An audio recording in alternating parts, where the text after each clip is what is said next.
You are about to hear a story based on actual events. To protect the innocent, names and places have been changed.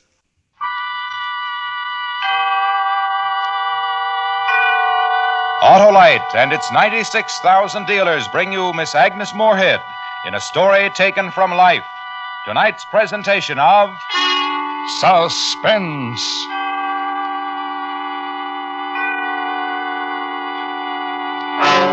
Tonight, Autolite presents The Evil of Adelaide Winters, a story about the awful results of a woman's greed, starring Miss Agnes Moorehead.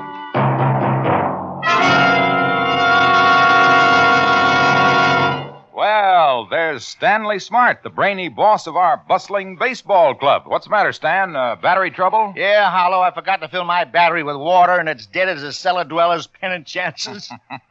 Well, why not farm it out in favor of an Autolite Stay Full battery, the battery that needs water only 3 times a year in normal car use? Lots on the ball, eh, Hollow? It sure has, Stan, because the famous Autolite Stay Full has over 3 times the liquid reserve of batteries without Stay Full features.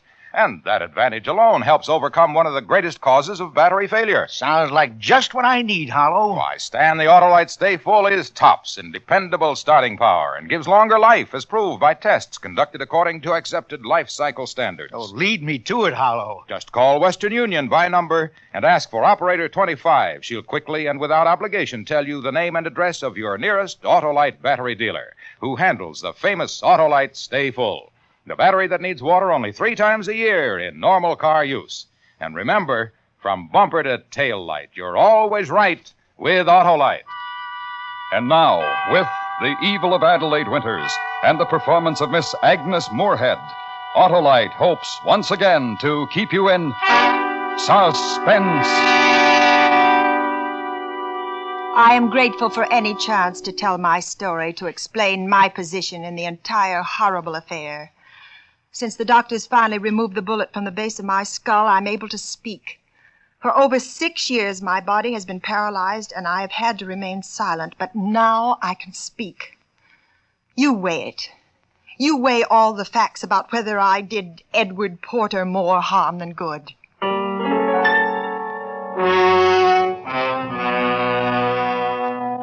The war years had made the work of astral communicators, mediums. They'd made our work important and necessary. We believe it's as necessary as life itself to believe in life after death, especially during a war when people's loved ones are dying. It's important. Mediums bring courage to despair. Did you get all the newspapers? Yeah, Adelaide, I got 'em all. Read me the list. Now, for the week of July 8th, the War Department announces the following members of the Army listed as dead. PFC Thomas... Just those missing in action, Robert, please. Oh, Adelaide, I still don't like it. It doesn't make much difference if you like it. Now, look, I taught you everything about this medium racket. Oh, yes, you taught about tin horns blowing and faces painted with phosphorescent coloring. You taught me a series of Halloween tricks, carnival mumbo-jumbo. I made it pay, Robert. I made it a science. You took them from me. I didn't need them. I have insight. You don't. I know about people's superstition and desperation. I can read people's weaknesses. Did you teach me those things? You don't know anything. Not even your own weakness. You're a terrible weakness. Oh, Adelaide, don't. You need me, Robert. I don't need you. I did once, but not now, not anymore. Go ahead. Go ahead, walk out. Walk out the front door. Please don't talk like that. Adelaide, you know I'd never leave you. Of course I do. But, look, haven't we made enough? All the people we've taken so far... Helped, Robert. That's why you've never been a successful medium. We haven't taken or used anyone. We've helped them. Rich old dowagers who are on their last legs anyway. People with nothing but time and dough to waste. People who've lost their loved ones, the bereaved and despairing. We give them hope. The widows and weeping mothers. We bring them contact with their loved ones who've died on some distant battlefield. I don't know. I wish I understood you. I wish I knew what you want. I want money and happiness, and they're the same. Well, we've got money. Not enough. Read me the lists of those missing in action, Robert, and their addresses and their phone numbers, please. PFC Timothy Aldington, 927 North King Avenue, Cutler 9. It's not a good neighborhood. Oh, Adelaide, would it be simpler to just contact the relatives of the men who are killed? Wouldn't it be easier to work them? No, I told you. No. With a man missing in action, who's to say my information about how or if he died is right or wrong? Who? Not even the War Department. Not even the men who are supposed to know. Continue, Roberts. All right.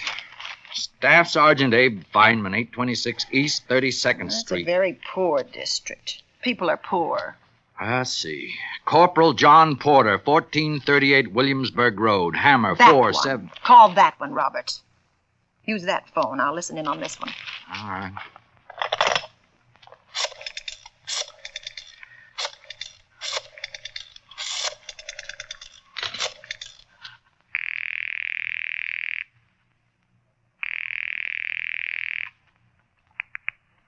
Hello? Is this Mr. Porter? Yes? Corporal John Porter's... Father. I'm his father. What is it? This is the War Department. You found him. I'd almost given up hope, but you found my son alive. Your son is dead, Mr. Porter.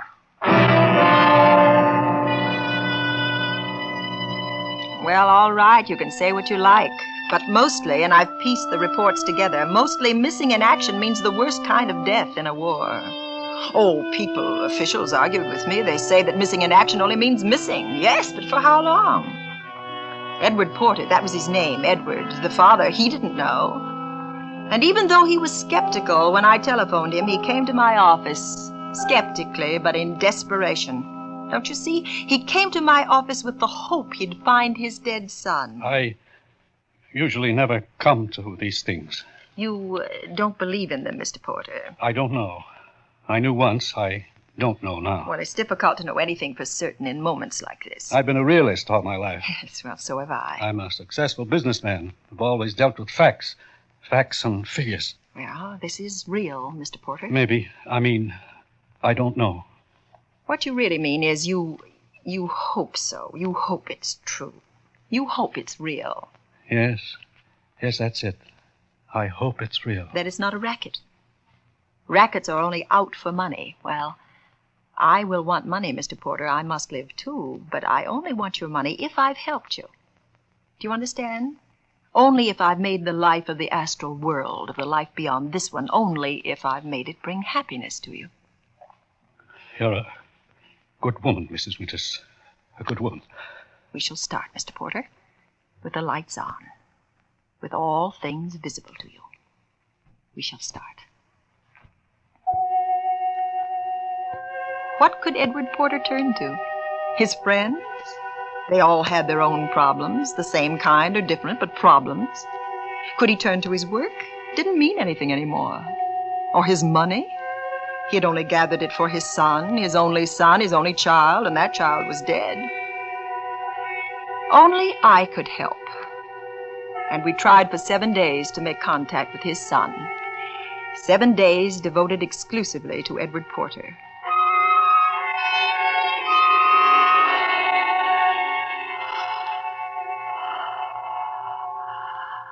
I hear the faint sounds of guns firing. Yes, it's very distant. Very distant. I can't quite... Yes, a face. I cannot see the face. A voice. Yes, there's a voice. It was terrible the way I died. Who is it? Is it John? John, is it you? A voice. You speak. We're friends. I was afraid of dying, but now it is beautiful. Dying is hard, but death is beautiful. Please, who? John. I am John. It is John, Father. Oh, thank heaven. Mother, I must leave. Do not lose me. No, John, stay. Please, stay. Do not lose me. Do not lose me. John. Dear son, my son. Mrs. Winters.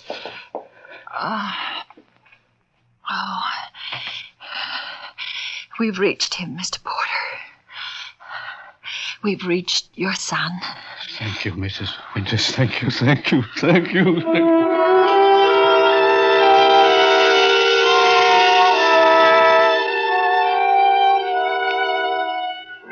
Some say I should have known.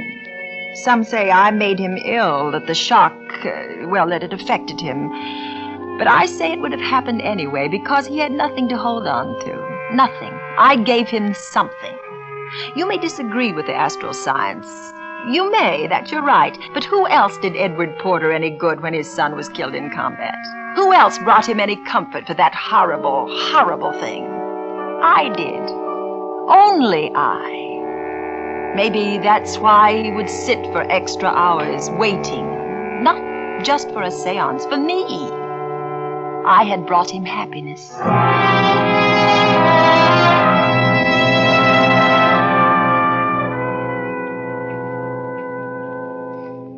Mrs. Winters. Come in, Mr. Porter.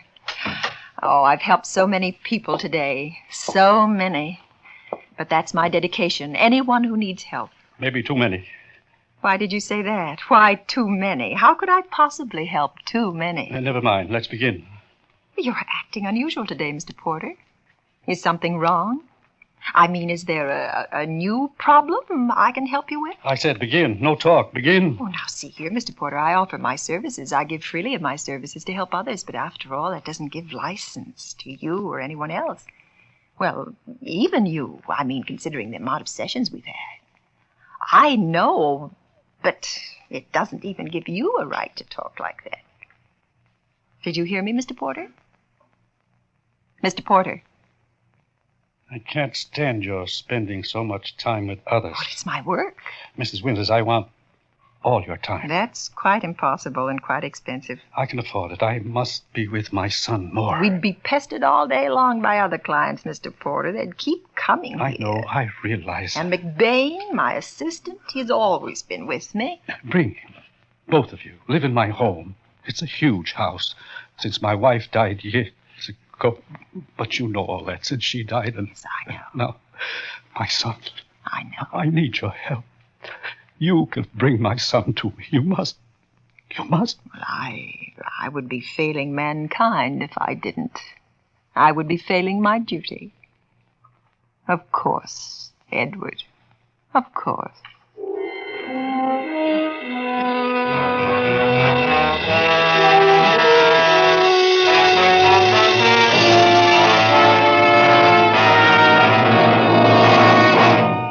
Autolite is bringing you Miss Agnes Moorehead with Joseph Kearns and Herb Butterfield in The Evil of Adelaide Winters. Tonight's production in radio's outstanding theater of thrills, Suspense.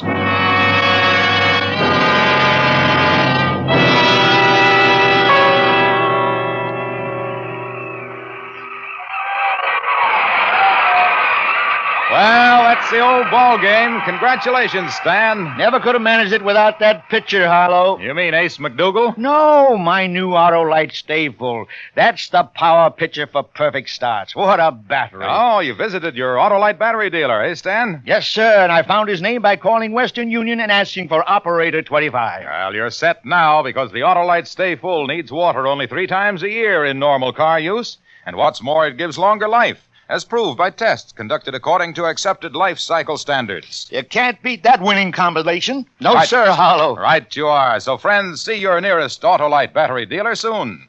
To quickly learn his address, call Western Union by number and ask for operator 25. Without obligation, she will tell you where you can buy an Autolite Stay Full, the battery that proves you're always right with Autolite. And now, Autolite brings back to our Hollywood soundstage Miss Agnes Moorehead in Elliot Lewis's production of The Evil of Adelaide Winters, a dramatic report well calculated to keep you in suspense.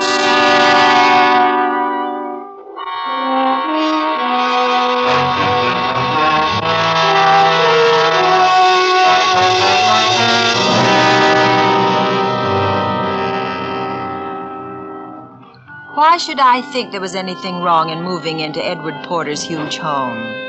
It was a beautiful new home for his son. But now his son was dead in the war, and I was bringing his son to him. making Edward Porter think the life his son had gone to was really a better life, a fuller life, a happier life.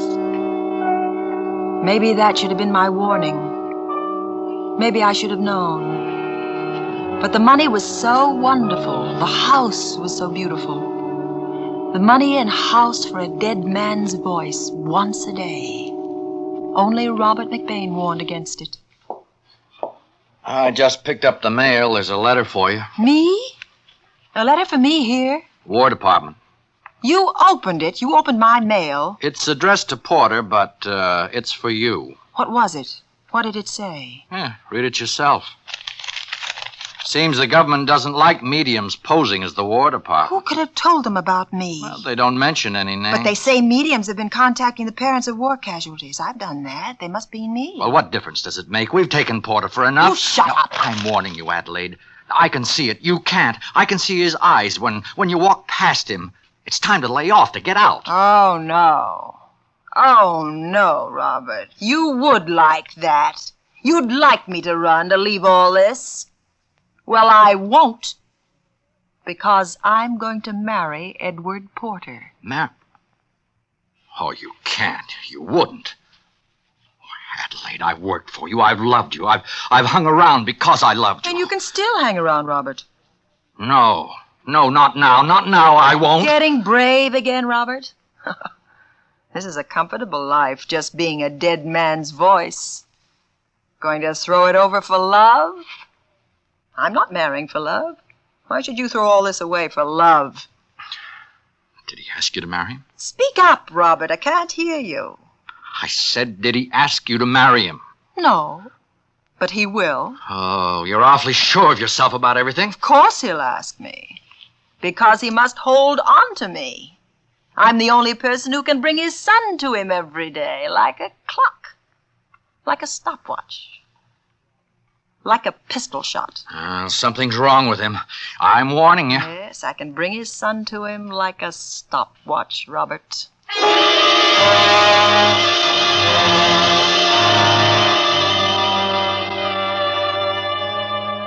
Even now, I say no one could have foreseen the events. I'm sure of that. As sure as I am that no one would have acted any differently than I did. As little by little I became the most important thing, the only thing in Edward Porter's life. The only thing beside a voice he worshipped. Yes, worshipped. Could any woman refuse such adoration? Such love? John sounded happy, Adelaide. What? What, Edward? I said he sounded happy. Happier than I've ever heard him. Yes, they are happy in that other world. How wonderful to feel happy again. To feel hopeful. Yes, to share your life with someone, yes. To share it with you. Edward. John didn't say much today. That isn't like him. He's always talkative. I wonder if I've been saying the right things to him, Adelaide. You speak of him as if he's like us. Isn't he? Well, of course. We're all one spirit. Of course he's like us. But we have a life on this world to live before the other one. We have so much to live for. Can it compare to the other world beyond the grave? Why, no, but we must wait our time. We cannot ignore this life. We are in it. We must live as best we can. I don't know if I ever could without John. This was built for my son. But you haven't lost him. Through me, you've regained John. That's why all this is yours, Adelaide. Well, I'm only a kind of employee. Don't say that, don't. I'm paid a salary. You're not an employee. Well, am I more? Like a member of the family. Like, but not actually. There's a great difference between like and actually. You're the family. You and John and I. You and I. John is a spirit now. You and John and I, one family, one unit again. I'm not your wife. You speak like I'm your wife. I'm not, Edward. Not at all. You will be my wife. My dear, my wonderful wife. Edward. Kind, sweet Edward. My husband, Edward. I sense something odd. Here, now, with us. No, Edward, no, darling. Like we were with John. For the first time. As if we were with John. No, Edward, it's not like that. He wanted us to share our happiness with him. Like he wanted us to be with him.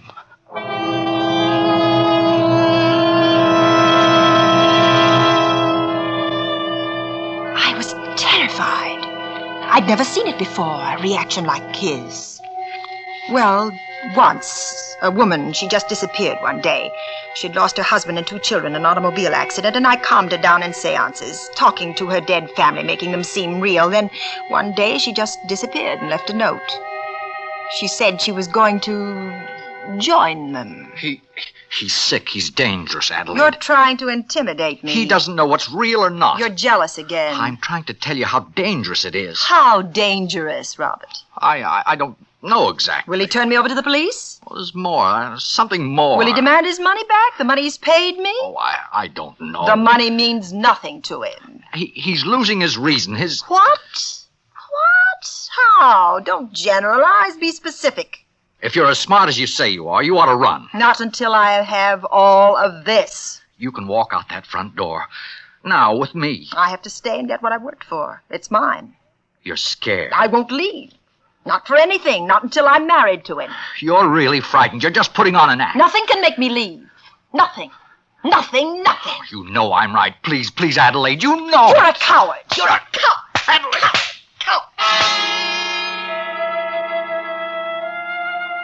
I should have listened to Robert's warning. I should have. But how could I take the advice of a man I didn't respect? How?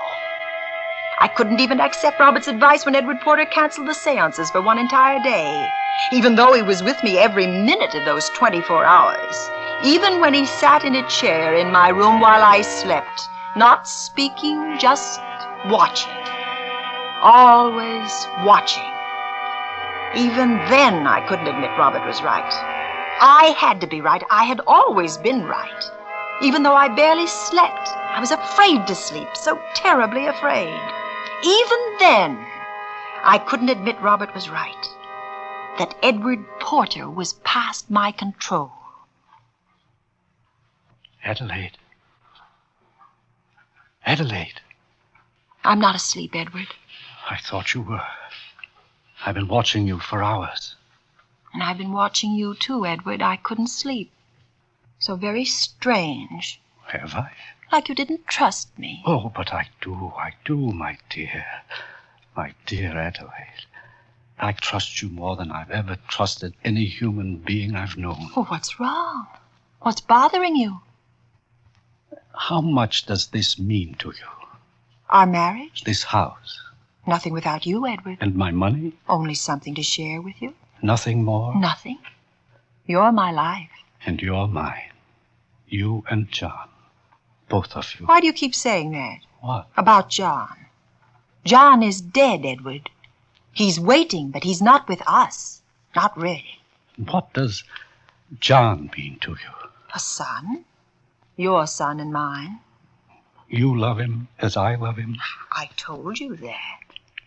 Edward. Why do we have to wait? Edward, I don't understand. Why must we keep him waiting? You can't be serious. You said this world, this material world, meant nothing without me. No, Edward. No, this is our world. This is the one we live in. What is there to wait for? This is a place of evil and sin and corruption. You said so. You've shown me that. Edward!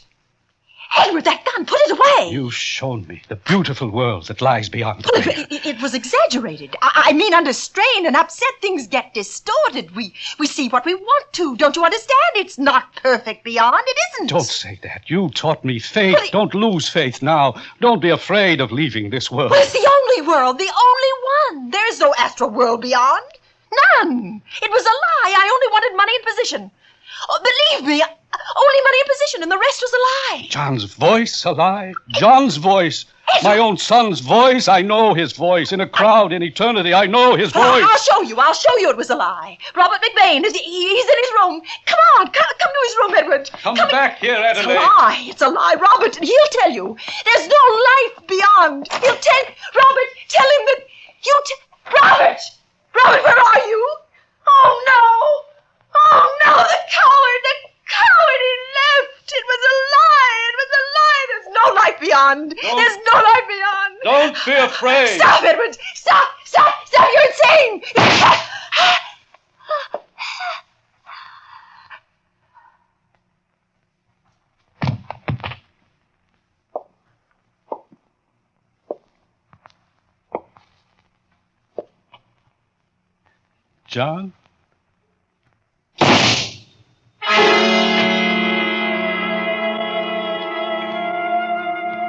6 years it's been. Just lying here, not able to talk, to tell my side of it. But now it's out. Now you know. You judge. You judge whether I did harm.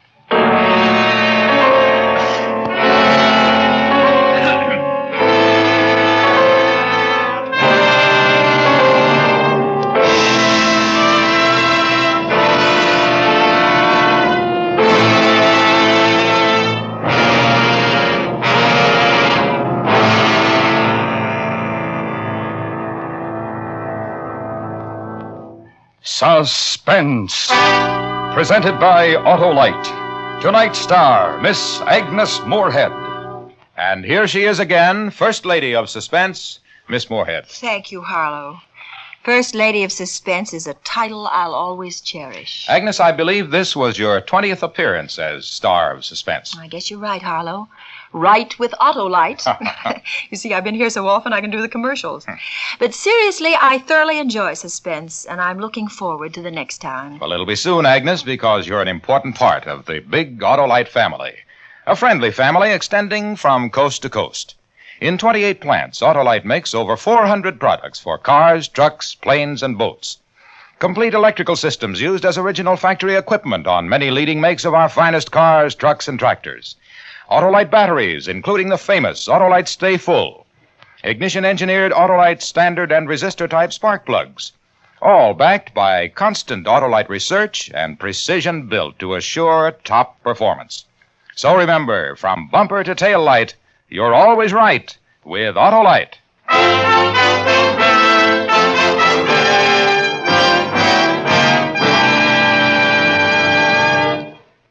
Next week on Suspense, our star will be Mr. Charles Lawton in another story based on actual events concerning a man historically famous as the most notorious poisoner who ever lived. A dramatic report we call Neil Cream, Doctor of Poison. In weeks to come, we shall also present Mr. Tony Curtis and Miss Jean Crane, all on Suspense.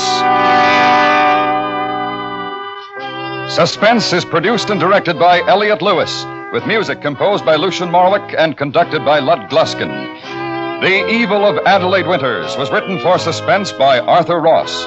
In tonight's story, Herb Butterfield was heard as Porter and Joseph Kearns as McBain.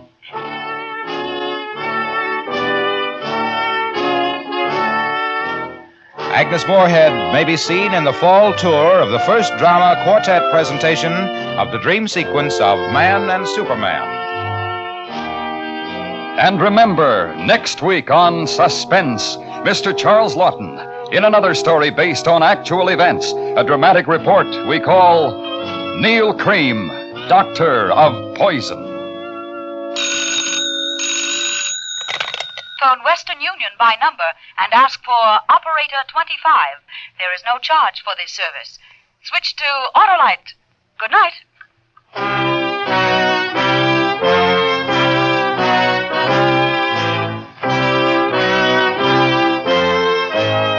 This is the CBS Radio Network.